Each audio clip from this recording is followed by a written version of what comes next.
Recording by RR Music.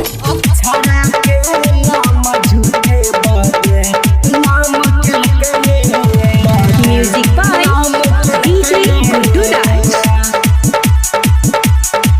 नीलकमल केहन घाटिया ई काम केलकै रे भाई सुनली ना।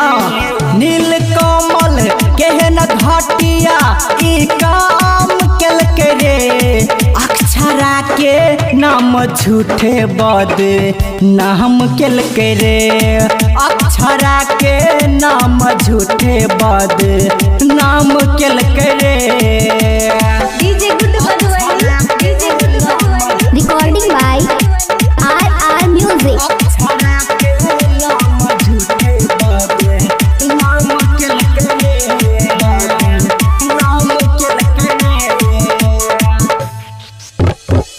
पूरा भोजपुरी में मचल तबाही।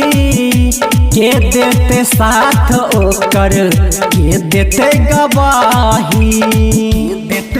हाँ पूरा भोजपुरी में मचल तबाही।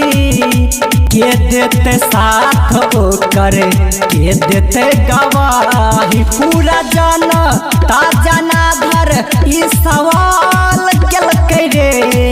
अक्षरा के नाम झूठे बद नाम केलकै रे। अक्षरा के नाम झूठे बद नाम केलकै रे। Recording by RR Music.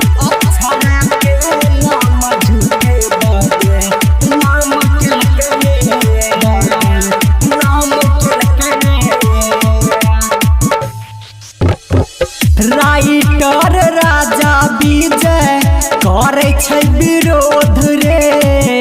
नीलकमल के अब हेतै शोध रे।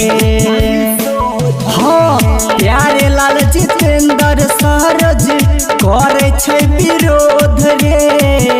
नीलकमल के अब हेतै शोध रे। लागे ओकरा कपार पर कोनो काल केलकै रे।